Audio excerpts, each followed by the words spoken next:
Well, hi there. King cobras are unquestionably cool. Earlier this year, I got to handle king cobras for the first time. I'm still unbelievably excited that this happened. But I don't feel the need to do it again anytime soon. I was recently at Tyler Nolan's house. I could have asked to handle his king cobra. I did handle his monocled cobra, but I didn't even ask to handle that king cobra. Why? Because king cobras are very dangerous. Even though monocled cobras have a more toxic venom, it was so much easier to handle than a king cobra. King cobras are truly unreasonable snakes. But I don't think being unreasonable is what makes king cobras so cool. I think it's their impressive size, their obvious intelligence, the way that they look, and the power that a snake built to overpower and eat other snakes possesses. They're amazing! Well, as it turns out, North America has a snake that fills that exact same ecological niche. This is the eastern indigo snake. It is the longest snake in North America. It is an active, intelligent hunter of other snakes that, like a king cobra, is built to overpower other snakes. This snake feeds upon the largest venomous snakes in North America, the eastern diamondback rattlesnake, and basically everything else that it could possibly swallow. This is our king cobra, and it certainly isn't lacking in the beauty department. This is one of the most beautiful snakes I've ever seen in my entire life. And for people that know snakes, this is one of the most desirable snakes in the world. And it's a heck of a lot more reasonable than their Asian equivalent. But the question is still, is the eastern indigo a good pet snake? And is it the best pet snake for you? To help you figure this out, we're going, woo, you powerful beast you. We're going to score the eastern indigo snake based on our 5 categories, which are handleability, care, hardiness, availability, and upfront costs. You monster, you. When it comes to handleability, we give the eastern indigo a score of 3 out of 5. Everything about handling this snake is amazing, except for one thing. I don't normally bring a change of clothes with me when we film. I did today. When I handled Lilith, Kevin told me to wrap my hands around her urogenital opening so she wouldn't spray me with poop.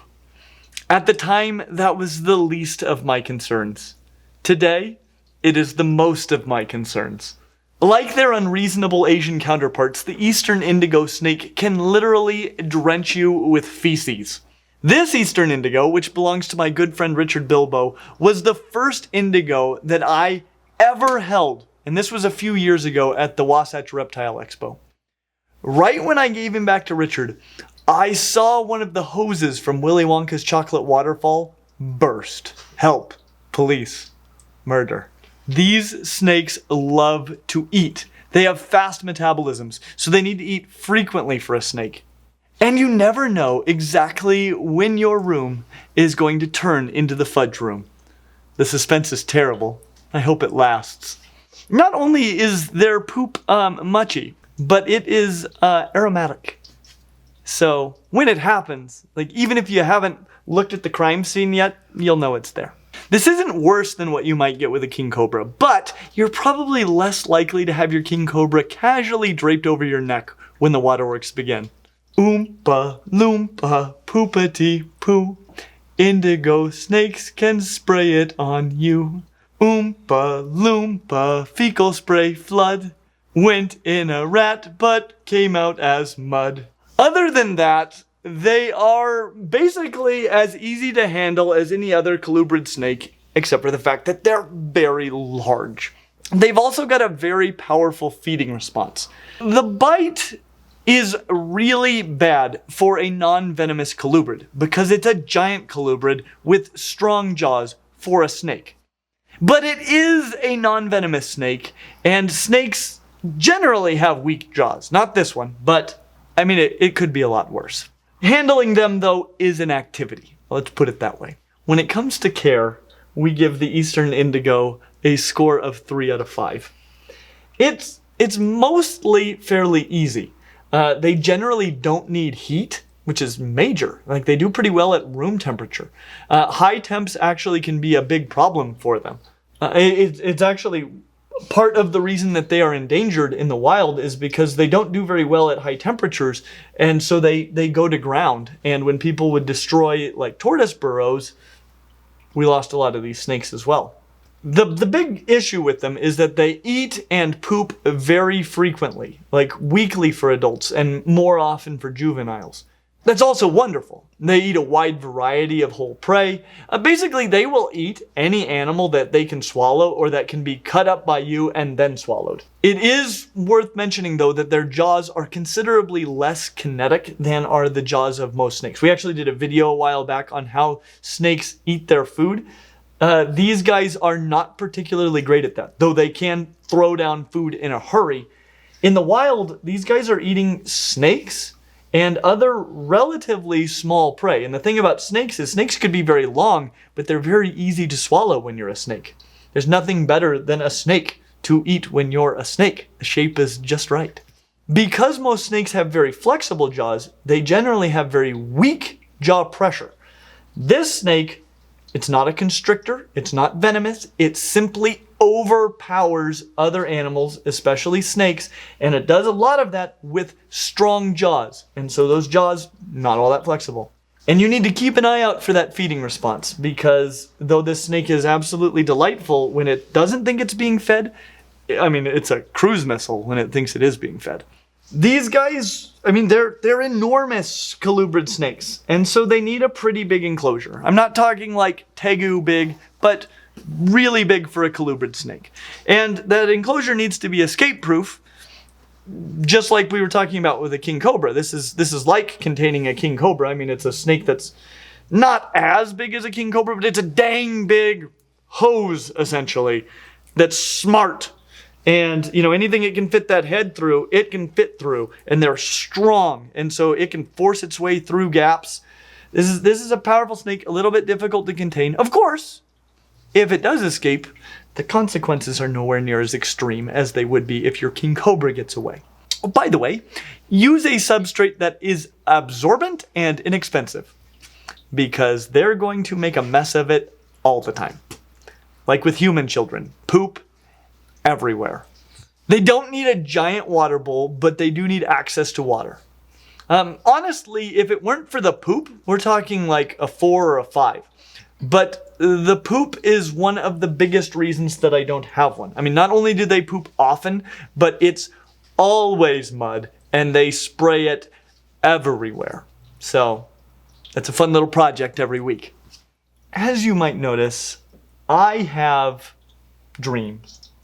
This snake is a dream. And I wanted to say a special thank you to our patrons at Patreon who are making our dreams not seem quite so far away. Thank you guys so much for all that you do. And I just want to invite you all to go check out our Patreon page, because we have a lot of really cool features as our little way of saying thank you for all that you do for us. When it comes to hardiness, give the Eastern Indigo a score of 4 out of 5. Really, barring exposure to extreme heat, these snakes should do really well. They should do really well for you in captivity, especially because they're all captive bred. When it comes to availability, we give the Eastern Indigo a score of 2 out of 5, and I'm being a little generous there. The issue with these snakes is they're endangered. And so you need permits to transport them across state lines. You don't always need a permit to keep them if you get them from somebody in your state, but some states do require it. They're endangered in the wild, so most of the states where they're native, you're going to need permits, and a lot of other states as well. So you're going to need to check your local regulations, because there's just a lot of hoops you might need to jump through for an Eastern Indigo. Actually, if you don't like all those hoops, the Texas Indigo, which is indistinguishable to most people, might be a better way to go. Even with all these hoops, though, these snakes are super in demand. You're not going to see them in pet stores unless you have like an awesome pet store. They're very rarely at expos. What you're going to need to do is find a breeder. And it's going to be much easier if that breeder is in your state, because then you won't need to ship it across state lines. But find a breeder. Find a breeder. There are people that work with these snakes, and what a blessed life they live. Because What a thing this is. This is, oh my gosh, I just adore this snake. It's magical. When it comes to upfront costs, we give the Eastern Indigo a score of 2 out of 5. This, in addition to the poop, is the biggest reason that I don't have one of these. The snake itself is going to be over $1,000. The other costs are really not too bad. The enclosure's not going to be too expensive for something this big. They're going to need a water bowl, buckets of absorbent substrate, no heat source, no thermostat. I mean, generally speaking, it's about as simple as an enclosure could be. It's just that snake. It's very expensive. And these are the reasons why overall we give the Eastern Indigo snake, the absolute legend of the colubrid world, a score of 2.8 out of 5. This is a dream snake, except for the poop. If the day comes that I can afford one, I will need to look deep inside of my soul and ask, is it worth the waterworks? But this is certainly a far more reasonable snake than a king cobra. It is an absolute legend, and I am so grateful that I've had the opportunity to handle this one both in the past and once again today, and to share it with you guys. And I just want to take a little bit of time to give Richard Bilbo, who is just, he's an incredible snake keeper.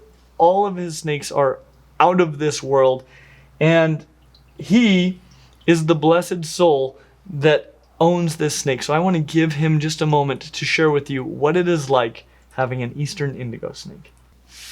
They're absolutely one of the most amazing animals to have. Other than, like Clint says, their poop is terrible. But it's pretty much like 3 days after you feed them, like clockwork, and then it's done. They're a hoover of an animal.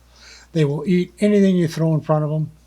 I feed him salmon fillets, chicken breasts, chicken thighs, chicks, quail, rats, rabbits, mice, and he'll eat pretty much anything you throw at him. They're very, very hardy, extremely low maintenance. Household temperatures, my house I keep at 75 degrees year round. So ambient temperature is more than enough for him. They need to have a lot of water. They don't have water, they can damage their kidneys. I regret none of it. Absolutely regret none of it. I've had him for 11 years now, 12 years. He's just, like I say, just an extremely docile, tolerant animal. I don't know what you could do to get him angry with you. And they're just such a spectacular animal to have. Could never say enough about them. Like I say, you get used to cleaning the feces. You just do. It doesn't stay in my house. These are in my house, so when they poop, I clean it right away. Right away. It's like people go, well, how can you stand it? It's like, well, you just clean it right away. It's like if you had a dog and let it poop in your bedroom, would you leave it there all week and smell it? No, you don't. You clean it right away.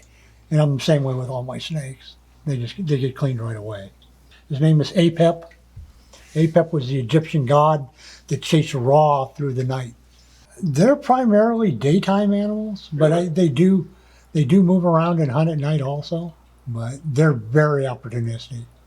They absolutely will eat anything when it's thrown in front of them, and they'll gorge themselves when they eat. I have never fed him a reptile.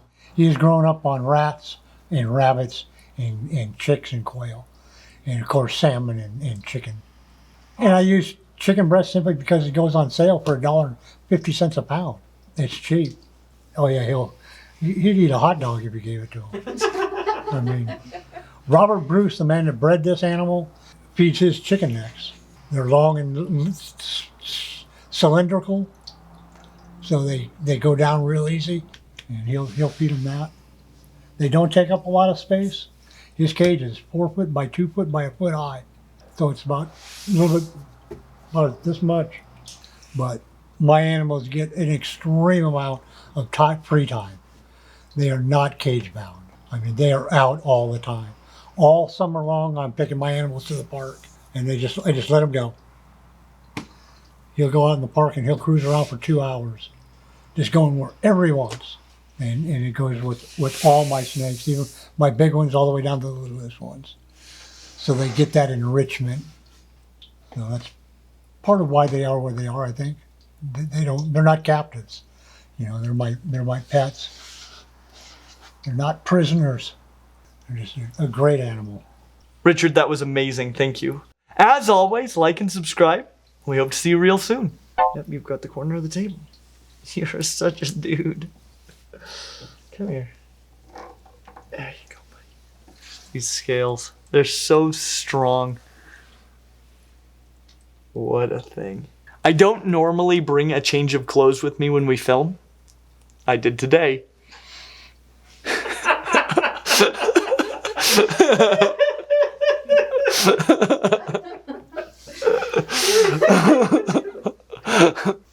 Oh man, this is an awesome steak.